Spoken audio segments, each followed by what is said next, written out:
কুনোর মালগাঁও রায়গঞ্জ সড়কের বেহাল দশা, সংস্কারের দাবিতে সড়ক গ্রামবাসী। ভোট আসে ভোট যায়, নির্বাচনের সময় উন্নয়ন, রাস্তা, পানীয় জল এবং আলো সহ বিভিন্ন সমস্যার সমাধানের একের পর এক প্রতিশ্রুতি দেওয়া হলেও ভোট শেষ হতেই সেই প্রতিশ্রুতি যেন হারিয়ে যায়। বছরের পর বছর ধরে একই সমস্যার মধ্যে দিন কাটতে শুরু হচ্ছে এই সাধারণ মানুষকে। আর সেই দীর্ঘদিনের সমস্যা অন্যতম উদাহরণ কুনোর মালগাঁও এবং রায়গঞ্জ সড়ক। দীর্ঘদিন ধরে রাস্তার বেহাল অবস্থার কারণে চরম দুর্ভোগে পড়েছেন এলাকাবাসীরা। এখানে রাস্তার বিভিন্ন জায়গায় বড় বড় গর্ত তৈরি হয়েছে, সেই গর্তে জল জমে পরিস্থিতি আরো ভয়াবহ হয়ে ওঠে।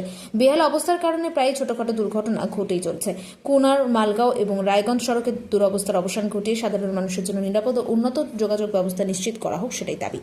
গ্রামবাসীদের কথায় রাস্তা শুধু যোগাযোগের মাধ্যম নয়, এটা এলাকার উন্নয়নের অন্যতম প্রধান ভিত্তি। তাই দ্রুত রাস্তা সংস্কারের দাবি তারা তোলেন। দাদা, আপনার নাম? রেজ্জাক হোসেন। কি সমস্যা এই মালগাঁও এই রাস্তাটাতে? সমস্যা কি, এই যে রাস্তা হচ্ছে না, এই যে ভাঙা রাস্তা দিয়ে চলছি আমরা। কতদিন ধরে এই সমস্যা? এটা সমস্যাটা তো অনেকদিন থেকেই চলছে, এই মোটামুটি তো 8-10 বছর থেকে তো এইদিকে রাস্তায় কোনো খবরে হয়নি, কষ্টই কাটছিল। আচ্ছা, গ্রাম পঞ্চায়েতে জানিয়েছিলেন বিষয়টা?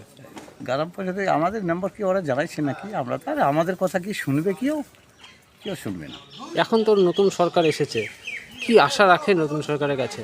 নতুন সরকার হবে, যে কোনো সরকার এখন বসছে, ও রাস্তা তো ওটাকে করতে হবে। আমরা এটা চাচ্ছি রাস্তাটা হোক, জনগণের সবারই সুবিধা হবে। এই বর্ষার দিনে কতটা সমস্যার মুখে পড়তে হয়? অনেক লোক, এটা তো মনে করে যে এটা তো মেন রাস্তা, এদিক থেকে তো রায়গঞ্জের শর্টের রাস্তা আছে, তো এদিক থেকে গাড়ি ঘোড়াগুলো বেশি দূর আছে। এটাই ঠিক আছে। সমস্যা কি, মানে রাস্তা খুবই খারাপ, লোকের যাতায়াতের জন্য খুবই অসুবিধা হচ্ছে। এখানে ওখানে ভাঙে গেছে, লোকের অ্যাক্সিডেন্ট হচ্ছে, রাস্তা ঠিক হচ্ছে না। এটা অনেক দিন ধরে এরকম পড়ে আছে। আচ্ছা, আপনাকে জানিয়েছেন গ্রাম পঞ্চায়েতে? গ্রাম পঞ্চায়েতে আমরা তো ওটা বলতে পারবো না, কেন যে আমি যাইনি, আমি বলতে পারবো না। আচ্ছা, তো এখন কি চান? এই বর্ষার দিনে কতটা ভয়ের মুখে থাকতে হয় আপনাদের? মানে খুবই আর কি, একটু বৃষ্টি হলে মানে লোক এখানে ওখানে অ্যাক্সিডেন্ট হয়। এই কিছুদিন আগে একটা লোক অ্যাক্সিডেন্ট হয়ে গেলো, এখানে 4টা বাইক পড়ে গেলো। মানে আচ্ছা। রাস্তাঘাট এরকম খারাপ হয়েছে, আর খারাপ আর নেই। আচ্ছা, ঠিক আছে। না, আবু বকর সিদ্দিক। বর্ষার দিনে আমাদের প্রচণ্ড সমস্যার সম্মুখীন হতে হয়। রাস্তায় জায়গায় জায়গায় গর্ত হয়ে গেছে, রাস্তার মেরামত ঠিকমতো হচ্ছে না, তাতে মানে প্রতিদিন দুর্ঘটনার সম্মুখীন হতে হচ্ছে। আচ্ছা, আমরা চাই দ্রুত মেরামত হোক এবং যাতায়াতের জন্য সুবিধা হয়। আমাদের নিয়মিত রায়গঞ্জে যেতে হচ্ছে, এদিকে কোনো স্বাস্থ্যকেন্দ্রে যেতে হচ্ছে, রুগীদেরকে নিয়ে যেতে সমস্যার সম্মুখীন হতে হচ্ছে। প্রায় অনেক দিন হয়ে গেলো, ঠিকমতো রিপেয়ারিংয়ের কাজই হয় না, হচ্ছে না। এ হলেও মানে সামান্যটুকু হয়, একটু আধটু যে গর্তগুলো হয়, তাও বেশি মানে ভালো করে কাজ হয় না, টিকসই হয় না বেশি দিন।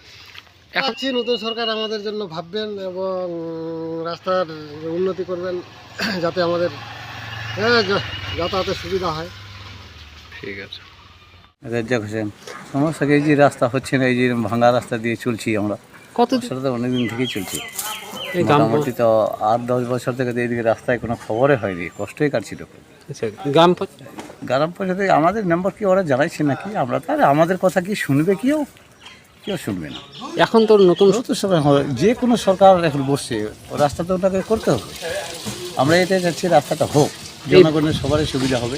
এই অনেক লোক, এটা তো মনে করে যে এটা তো মেন রাস্তা, এদিক থেকে তো রায়গঞ্জের শর্টের রাস্তা আছে, তো এদিক থেকে গাড়ি ঘোড়াগুলো বেশি দূর আছে। এটাই। ঠিক আছে।